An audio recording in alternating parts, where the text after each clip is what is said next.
Halo semuanya yang hobinya nonton film, siapa yang nggak tahu dengan sepatu Air Jordan? Sepatu yang keren ini dinamai Air Jordan dari nama Michael Jordan, sang legenda basket dunia. Sepatu ini memang dirancang untuk menjadi milik Michael Jordan. Namun yang nggak disangka, si Air Jordan ini nggak cuma happening di masa jayanya Michael Jordan. Namun sepatu ini masih diminati sampai kini.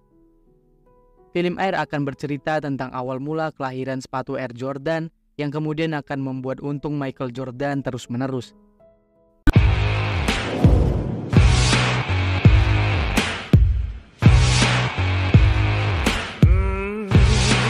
Berlatar di tahun 1984, tahun yang meriah karena banyaknya momen yang memorable terjadi pada dunia. Sony, pencari bakat divisi bola basket bagi perusahaan sepatu Nike, lagi mual-mual karena kesulitan mencari bakat baru yang bisa mengangkat reputasi produk sepatunya. Sebagai ujung tombak sebuah perusahaan sepatu olahraga, Sony dituntut untuk selalu tajam dalam mencari atlet yang punya potensi meraup dolar. Peta persaingan dunia sepatu basket saat ini masih dikuasai oleh Converse dengan 54%, Adidas 29%, dan Nike cuma kebagian 17%-nya saja. Howard White, sang kepala divisi basketball sepatu Nike, mengutarakan bahwa saat itu Adidas lagi happening di kalangan remaja Amerika karena banyak dipakai oleh para rapper baru. Sedangkan Converse sendiri sudah established sebagai sepatunya para legenda bola basket. Dua rival yang lagi hot saat itu, Magic Johnson dan Larry Bird, adalah ambasador produk sepatu tersebut. Nike sendiri saat itu masih beridentitas sebagai sepatu jogging, dan itu bukan hal yang menguntungkan, karena remaja mana yang punya idola seorang pelari. Status pelari masih dianggap kurang seksi untuk dijadikan model penarik cewek-cewek. Secara keseluruhan, di perusahaan sepatu Nike sendiri divisi basket adalah divisi paling kismin dalam hal penarik pundi. Semuanya terasa lagi nggak asik bagi Sony, apalagi setelah ia tahu dari mana slogan Nike yang "Just Do It" itu diambil. Dilakukanlah rapat divisi marketing yang dipimpin oleh Rob. Mereka akan menentukan rookie NBA yang mana akan mereka dekati tahun itu. Yang pertama, Hakeem Olajuwon. Nggak mungkin dia milih Nike. Pilihan kedua, Son Bowie. Sudah keburu dekat dengan Converse. Demikian juga dengan pilihan ketiga, Michael Jordan. Adidas sudah mulai approach mereka, nggak mungkin sanggup perang tawar dengan brand tersebut. Keempat, Sam Perkins, yang tampaknya kurang fotogenik. Jadi opsi yang mereka miliki ada di 5 sampai ke 20. John Stockton, sang legenda Utah Jazz, sempat jadi opsi. Namun pemain ini dinilai terlalu mirip dengan orang-orang di kantor mereka, kulit putih dan krempeng-krempeng. Charles Barkley dan Penny Sun juga sempat jadi bahasan. Namun attitude-nya yang terlalu doyan nyampah yang kemudian menjadi nilai minus. Pada akhirnya meeting itu pun berjalan stuck dan malah menghasilkan debat adu kusir yang tidak membawa hasil. Rob memilih untuk keluar dan disusul oleh Sony. Kedua orang ini pada akhirnya jadi ngobrol di dalam WC. Kepada sang kepala marketing, Sony mengajukan nama yang harus mereka ambil, yaitu Michael Jordan. Rob menolak keras karena Jordan pasti terlalu mahal. Budget yang telah dianggarkan oleh Nike sendiri cuma $250.000, itu pun buat kontrak ketiga pemain. Sony lalu langsung menghadap ke Phil Knight, CEO dari perusahaan Nike. Dia ingin memastikan lagi soal budget $250.000 itu. Phil ngadat ditanya soal tersebut. Perusahaan mereka tahun kemarin telah mengalami penurunan revenue. Pihak board malah mengusulkan agar divisi basket digulung tikarkan saja karena nggak menghasilkan. Sony tetap meminta kenaikan budget menjadi 2 kali lipatnya. Pernyataan yang langsung didamprat oleh Phil karena dapat budget segitu pun mereka sudah untung. Sony protes karena dia tahu berapa pendapatan yang didapat dari penjualan sepatu lari. Seharusnya perusahaan pun enggak pelit sama divisi basket. Phil kemudian menerangkan bahwa orang pakai sepatu basket jika mereka mau bermain basket. Sementara sepatu lari bahkan dipakai untuk ngantor sekalipun. Sementara itu, Sony masih percaya bahwa olahraga basket ini adalah masa depan, yang kemudian dijawab oleh Phil dengan filosofi tentang olahraga lari yang sangat memboringkan. Meeting kembali stuck, tidak menemukan hasil. Sony terus melakukan surveinya. Ia bahkan mengamati sosok-sosok yang menjadi ambasador produk sereal dan sebagainya. Ia pun tak lupa menanyai penjaga supermarket tentang pemain basket mana yang harus ia ambil. Suatu malam di rumahnya, Sony mengamati 2 tayangan sekaligus. Yang pertama adalah iklan raket. merek Haidt yang menampilkan Arthur Ashe sebagai ambasadornya. Perusahaan raket itu membuat sebuah produk yang mana disesuaikan dengan karakter sang pemain tenis. Yang kedua adalah video rekaman Michael Jordan saat ia membuat skor yang menentukan bagi North Carolina. Sony seakan tersambar petir melihat tayangan tersebut. Ia mengulangnya sampai berkali-kali. Esoknya dengan antusias, Sony datang ke ruangannya Rob. Sony memperlihatkan apa yang telah ia saksikan tadi malam. Melihat rekaman pertandingan itu, Rob merasa biasa-biasa saja. Ia sudah sering melihatnya. Sony kemudian memberitahukan sudut pandang lain dari apa yang ia lihat. Pada momen krusial itu, bola justru tidak dioper kepada James Worthy, seorang pemain senior. Namun justru diberikan kepada Michael Jordan, pemain remaja usia 18 tahun. Sony merasa apa yang telah dilihat oleh pelatih North Carolina yang mempercayakan detik-detik menentukan itu kepada remaja umur 18 tahun yang terlihat ringan saja mengemban beban berat tersebut. Sony melihat aura greatness pada diri Michael Jordan muda, hal yang membuatnya makin yakin untuk merekrutnya. Mereka harus mendapatkan Jordan, cukup Jordan. Seorang Sony nggak minat dengan 3 pemain mediocre lainnya. Ajuan ini kembali mental karena Rom nggak mau terlalu gambling dengan seorang pemain. Budget itu harus tetap ditebar kepada 3 pemain. Lagian kalau mereka mau menawarkan $250.000 kepada Jordan, Adidas pasti mampu menyainginya. Dan kesempatan bisa lepas karena nantinya pemain lain akan keburu diambil oleh brand pesaing. Sony kemudian mengutarakan idenya itu kepada Howard Wade, yang juga skeptis kalau Phil akan menyetujui usulan Sony. Sony sendiri nggak khawatir. Dengan Phil yang ia pikirkan adalah bagaimana cara mendekati Jordan yang sudah jelas-jelas bilang bahwa ia adalah pecinta Adidas. Belum lagi satu hal yang akan jadi tantangan sebelum mereka masuk ke urusan Jordan, yaitu agen Jordan sendiri. Sony kemudian menelpon David Fox, agennya Michael Jordan, meminta untuk dijadwalkan meeting. Kepada Sony, David langsung to the point bahwa hal itu nggak akan terjadi. Jordan sendiri sudah bilang nggak mau meeting sama orang Nike. Pemain papan atas nggak akan mau pakai sepatu kelas 3. Sony coba mengompori David bahwa Adidas itu adalah merek asuhan Hitler. Masa iya David mau ngasih Jordan merek sepatu generasi pembunuh? Sempat sedikit kepancing, David akhirnya menegaskan kepada Sony, pokoknya meeting Jordan cuma sama Converse dan Adidas, di mana mereka akan mensegel perjanjiannya. Ketika ditanya perihal bocoran harga, David mengungkapkan bahwa tawaran Adidas sementara ini adalah sekitar $200.000. Sony balik lagi mengajukan hal tersebut kepada Phil, yang lagi-lagi ngadat karena uang sebesar itu untuk seorang rookie yang nilainya terlalu besar. Sony meyakinkan bahwa ia siap mempertaruhkan karirnya demi seorang Michael Jordan. Sony mengajak agar Phil kembali menggunakan spiritnya saat ia pertama kali berjualan sepatu, berani gambling dan menantang risiko. Sementara pihak Adidas dan Converse sudah siap dengan tawaran resmi yang tertulis, pihak Nike masih belum menyiapkannya.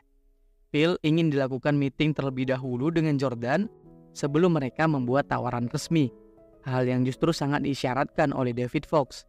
Mereka hanya menerima permintaan meeting dengan brand yang telah mengirimkan penawaran resmi. Sony kemudian pergi menemui George Reveling, pelatih basket tim Olimpiade Amerika yang juga akrab dengan Michael Jordan. George memberitahu bahwa Jordan sempat bilang bahwa ia nggak akan mau merapat ke kubu Nike. Dia bilang bahwa sepatu Nike itu nggak begitu keren. Meskipun nantinya Nike akan memberikannya bonus dan mercy impiannya, ia tetap nggak akan mau dikontrak oleh mereka. Michael Jordan ini memang sebetulnya anak Adidas abis. Di North Carolina yang timnya disponsori oleh Converse saat latihan, dia tetap memakai sepatu Adidas. Saat mau masuk lapangan barulah ia ganti dengan sepatu sponsor. Namun George juga memberitahu bahwa yang paling berkuasa di rumah Jordan adalah ibunya. Sony jadi kepikiran untuk motong jalur lewatin pihak agen untuk langsung mendatangi keluarga Jordan. George memberikan peringatan bahwa Sony akan dipecat apabila dia melakukan tindakan yang enggak etis itu. Sony mengerti hal tersebut, namun suara ini terlalu kencang berdengung di telinganya bahwa ia harus terus mendekati Jordan. Ia kemudian menyampaikan hal tersebut kepada Mr. Howard Wade.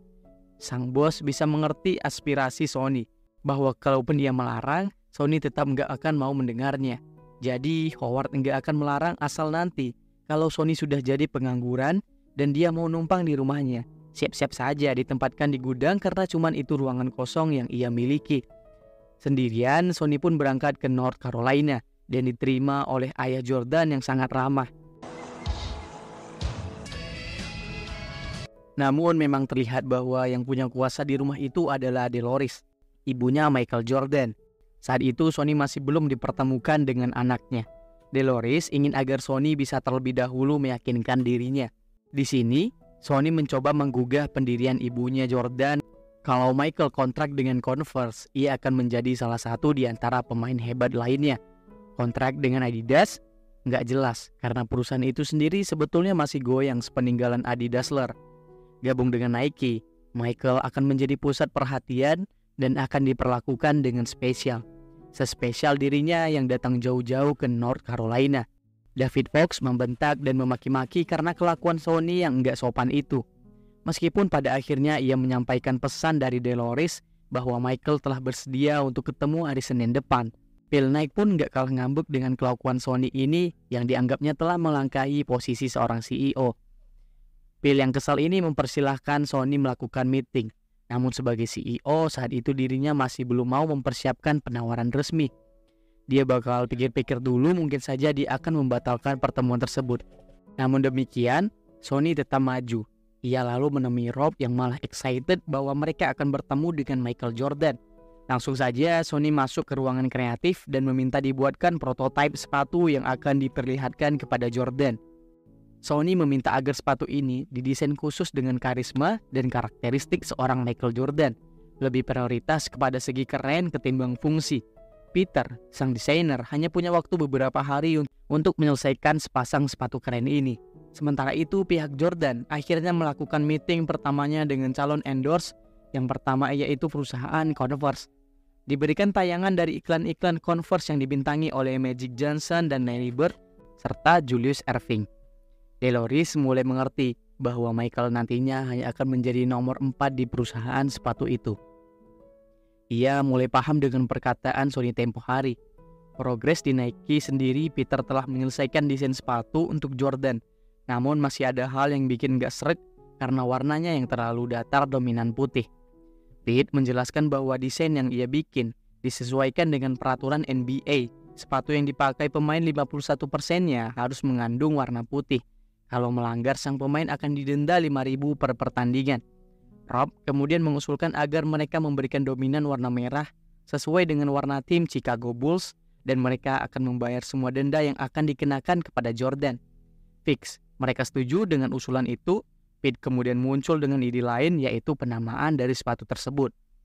Nama Air yang akan dipakaikan kepada sepatu lari tipe Air, ia pilih agar dipakaikan saja pada sepatu Jordan ini.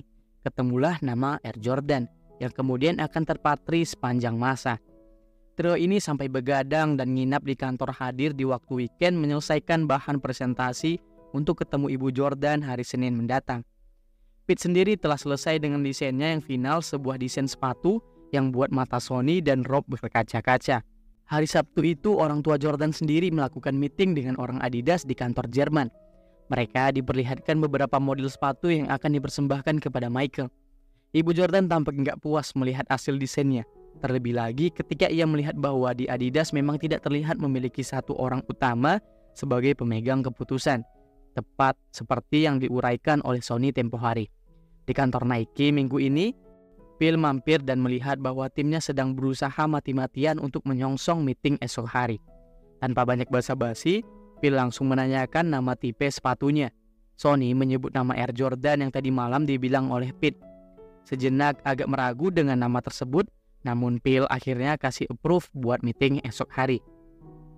Jadi malam itu tim berempat ini mulai sibuk mempersiapkan surat penawaran yang akan diajukan dan melakukan briefing tentang strategi untuk menjamu ibu Jordan dan kawan-kawan. Meeting kali ini diakhiri dengan semangat kekompakan bahwa mereka pasti akan bisa melakukannya. Esok harinya benar saja, kantor Nike yang berlokasi di wilayah dekat pegunungan Oregon ini kedatangan calon bintang besar sejagat raya. Michael Jordan beserta orang tua hadir untuk membicarakan penawaran kontrak. Dolores ngasih tahu Sony bahwa Michael mungkin akan terlihat malas. Ia memang terpaksa datang karena dia yang menyuruhnya. Di dalam ruangan rapat itu, Michael memang terlihat males-malesan menanggapi Sony dan Rob yang coba mengajaknya canda-canda. Sebuah keuntungan bagi Nike karena mereka memiliki seorang Howard Jadi suasana pun bisa lebih tercairkan dengan kehadirannya. Perhatian Michael Jordan mulai bisa ditarik setelah ia melihat prototipe sepatu yang telah dipersiapkan. Air Jordan pertama yang dominan berwarna merah, warna yang identik dengan jersey Chicago Bulls timnya Jordan. Mengenai peraturan NBA, Sony dan Rob mengutarakan bahwa mereka siap untuk menanggung semua denda. Phil menyusul masuk belakangan sebuah settingan agar ia berkesan sebagai orang yang terlalu sibuk, namun sengaja nyolong waktu demi menghadiri di pertemuan yang sangat maha penting ini. Rob kemudian melakukan presentasi marketing tentang rencana publikasi dari segi media cetak dan tayangan video yang dirasa oleh Sony justru terlalu membosankan. Tiba-tiba saja dia meminta agar Rob menghentikan tayangan video itu yang bikin Phil jadi deg-degan. Sony melakukan sebuah orasi yang inspiratif yang kemudian akan menggugah hati Jordan sekeluarga. Kontrak dengan brand manapun Jordan pasti dapat uang dan ketenaran. Namun yang belum tentu ia dapatkan adalah sebuah keabadian. Sepatu hanyalah sebuah sepatu, sampai seseorang memijakkan kakinya ke dalam sepatu tersebut. Semua orang di meja itu pasti akan terlupakan jika masa mereka sudah lewat. Namun tidak dengan nama Michael Jordan.